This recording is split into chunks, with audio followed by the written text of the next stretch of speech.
এ নিয়ে পক্ষে বিপক্ষে বিতর্ক হচ্ছে। বিষয়টা সম্পর্কে আপনার মন্তব্য কামনা করছি। প্রশ্নকর্তা ভাইকে আমি পাল্টা প্রশ্ন রাখতে চাই, মাজার ভাঙার ডাক দিচ্ছেন কারা? বাংলাদেশে উল্লেখযোগ্য যে সমস্ত ওলামা একরাম আছেন পরিচিত, যেই কোনো ঘরানার যে কোনো চিন্তা বা মত পথের বা যে কোনো দৃষ্টিভঙ্গির আলেম হন না কেন, কোনো আলেম নাবেন। দেখুন, এদেশে সংখ্যালঘুদের উপর আক্রমণ করা হয় এবং সেই আক্রমণের যে দোষ সে উদুরপিণ্ডি বুদুর ঘাড়ে চাপানো হয়। ঠিক একইভাবে এই মাজার ভাঙার ক্ষেত্র আমরা লক্ষ্য করেছি। পরিষ্কারভাবে আমরা বলতে চাই যে কোনো মুসলিম নামধারী নিজেকে যিনি মুসলমান দাবি করছেন তিনি যদি শিরকে লিপ্ত হন, তাহলে সেক্ষেত্রে তাকে আমাদের দাওয়াত দিতে হবে, সংশোধনের পথে আহ্বান করতে হবে। মাজার সে সিজদা করছে বা যে মাজারকে তিনি পুজো করছেন অথবা সেখানে তিনি শিরকে লিপ্ত হয়েছেন, সেটাকে ভেঙে দেওয়াটাই সমাধান নয়। তাকে দাওয়াত দিবেন।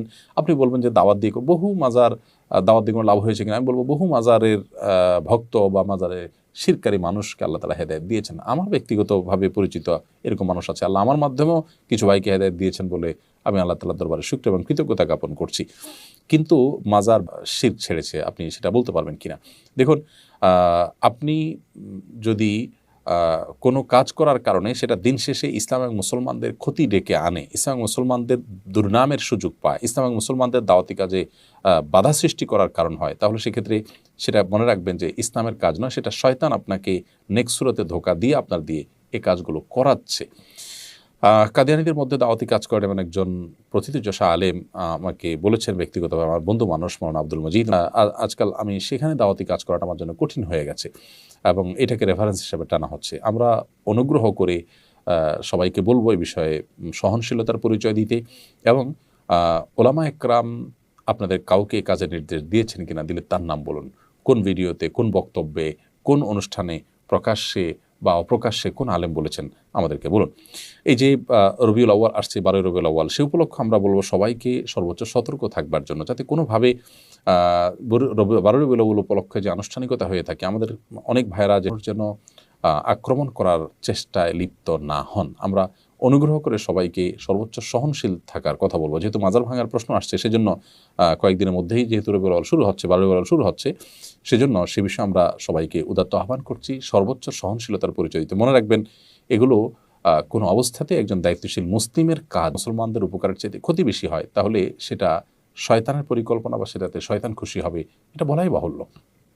এজন্য আমরা বলতে চাই যে এই জাতীয় বিষয়গুলোতে আপনার আবেগ, আপনার নিজস্ব বিবেকের উপরে আপনি ভরসা না করে ওলামা একরামের দিক নির্দেশনাকে আপনি শুনুন। আমি আবারও বলছি যে উল্লেখযোগ্য কোন আলিম নির্দেশ দিয়েছেন, অনুগ্রহ করে যদি সেরকম কেউ থাকে আপনি বলুন। আমার জানা মতো এরকম কেউ নেই। আল্লাহ তাআলা আমাদেরকে হেদায়েত দান করুন। আশিক রাসূল আপনি লিখেছেন আইডি থেকে, আমি লাইট অ্যান্ড সাউন্ডের কাজ করি, এজন্য আমাকে বিভিন্ন নাচ গানের প্রোগ্রামে লাইট চালাতে হয়, আমার চাকরি জায়েজ হবে? ভাই, অবশ্যই আপনার চাকরি জায়েজ হবে না, কারণ সেখানে নাচ গান হারাম যে কাজগুলো হয়, আপনি সেখানে লাইটিংয়ের কাজ করে মূলত একটা গুনাহের কাজের ওয়ালা তাআওয়ানু আলাল ইসমি ওয়াল উদওয়ান, তোমরা পাপ এবং সীমা লঙ্ঘনের কাজে একে অন্যের সহযোগী হইও না। সেই জায়গা থেকে আপনার জন্য এটা করা জায়েজ হবে না। আনোয়ারুল আমিন আপনি লিখেছেন, দোকান বা বাসা ভাড়া সরকারি রেটের বেশি ভাড়া নেওয়া বা দেওয়া জায়েজ হবে কিনা? দোকান বা বাসা ভাড়ার ক্ষেত্রে সরকারি যে রেট আছে সেই রেটের অতিরিক্ত আপনি যদি নেন, সরকার যদি কোনো জায়গায় ধার্য করে থাকে ন্যায্য মূল্য যেন নিশ্চিত করার জন্য অতিরিক্ত টাকা নেওয়া জায়েজ হবে না। কারণ হলো ন্যায্যতার যে সীমানা সেটা যদি ঠিক করে দেওয়া হয় এবং মানুষের কল্যাণে যদি করা হয়, সেটাকে মান্য করা উচিত। এবং সেটাকে অমান্য করার মানে হলো যে আপনি অনৈতিকভাবে বা অন্যায়ভাবে মানুষের কাছ থেকে অর্থ উপার্জন করতে চাচ্ছেন, এই জন্য এটা জায়েজ হবে না, এটা অনুচিত হবে। বিশেষ করে ন্যায্য ভাড়ার অতিরিক্ত যদি আপনি নেন, সেটা অনৈতিক হবে। যদি এমন হয় যে উভয় পক্ষ, ক্রেতা বিক্রেতা, আপনারা সম্মত হয়েছে এটার উপরে, সরকারের রেটে আসলে কেউই ভাড়া দেয় এটাই না, বা অযৌক্তিকভাবে সরকারের রেট নির্ধারিত হয়েছে, এটাতে দেওয়া সম্ভব না, ইত্যাদি ইত্যাদি যদি হয়, তাহলে সেক্ষেত্রে উভয় পক্ষের সম্মতিতে সেটি জায়েজ হবে।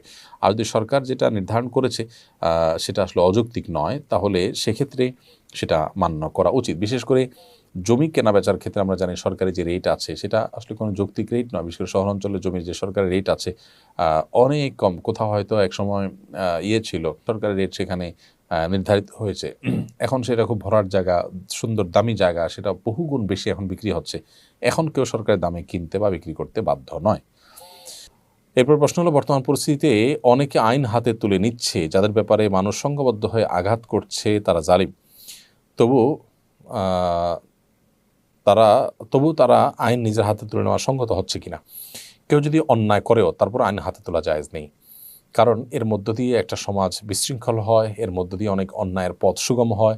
শাস্তি দেওয়ার কাজটা করতে যাচ্ছেন, এটা যদি আরেকজনও করে তাহলে সেক্ষেত্রে ঠুনকো অজুহাতে একজন আরেকজনের শত্রুতা উদ্ধার করা শুরু করবে, সমাজে একটা বাজে দৃষ্টান্ত তৈরি হবে এবং একটা অস্থিতিশীল পরিস্থিতি আসবে। নবী করিম সাল্লাল্লাহু আলাইহি সাল্লাম বিচার করতেন, বিচারের আলোকে শাস্তি কার্যকর হতো। কোরআনের যে বিধান আছে সেই বিধানের আলোকে সাহাবীর কাছে আনা হতো, তিনি বিচার করতেন। পরবর্তী সাহাবীরা যখন খেলাফতের দায়িত্ব পেয়েছেন তারা বিচার করতেন, তার আলোকে বিচার করা হতো।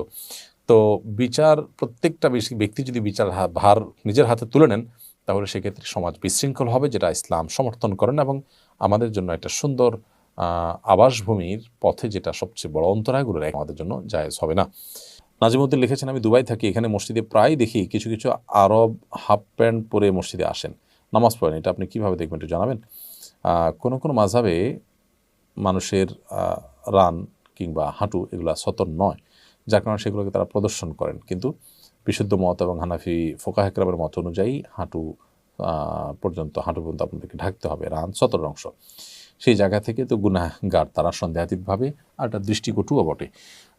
সেই জায়গা থেকে মাযহাবে যদি এটা জায়েজ হয় তারপর এটা করা উচিত না, কারণ আল্লাহ সুবহানাহু ওয়া তাআলা বলেছেন, ইয়া বানি আদম খুযু যিনাতাকুম ইনদা কুল্লি মাসজিদ, হে আদম সন্তান, তোমরা প্রত্যেক সালাতের সময় তোমাদের শোভা সৌন্দর্য এটা তোমরা গ্রহণ করো। বিধায় শোভা সৌন্দর্য আমাদেরকে গ্রহণ করতে হবে এবং আমাদেরকে আল্লাহর ঘরে বা নামাজ যখন দাঁড়াবো তখন সুন্দর পোশাক আশাক পরতে হবে। হাফ প্যান্ট পরা এটা কোনো সুন্দর পোশাকের মধ্যে পড়ে না। কোনো সমাজেই অফিসে, আদালতে, মিটিংয়ে, সিটিংয়ে এটা সাধারণত অ্যালাউড হয় না। এমনি প্রায় সময় হাফ হাতা জামা গায়ে দিয়ে নামাজ পড়ি, এতে আমার নামাজ হবে কিনা? হাফ হাতা জামা গায়ে দিয়ে নামাজ পড়লে নামাজ তো হয়ে যাবে, কিন্তু সাধারণত কোনো সম্ভ্রান্ত মজলিসে, মিটিংয়ে বা ভালো কোনো জায়গায় আমরা এটা পরে যাই না। এই জন্য এরকম পোশাক না পরে সুন্দর সম্মানজনক মজলিসে আমরা বা সম্ভ্রান্ত মজলিসে, প্রোগ্রামে, অনুষ্ঠানে বাইরে গেলে আমরা যে পোশাক পরি সেই পোশাক পরে নামাজ পড়া দরকার। কারণ আল্লাহ তাআলা বলেছেন, খুযু যিনাতাকুম ইনদা কুল্লি মাসজিদ, তোমরা প্রত্যেক নামাজের সময় সুন্দর পোশাক পরিধান করো। বিধায় সুন্দর এবং সম্ভ্রান্ত পোশাক আমাদের পরে সালাতে করা উচিত। এটা পরে তিনি কোথাও যাবেন না, সেটা পরে আল্লাহর দরবারে তিনি দাঁড়িয়ে যান। এটা আল্লাহর দরবারে দাঁড়ানোর যে শান মান সেটার পরিপন্থী। তবে এই অবস্থায় নামাজ পড়লে যাতে সতর যদি ঢাকা থাকে, এগুলো পাক থাকে যদি, তাহলে নামাজ হয়ে যাওয়া এক জিনিস, আর ভালোভাবে যেতে হওয়া আরেক জিনিস।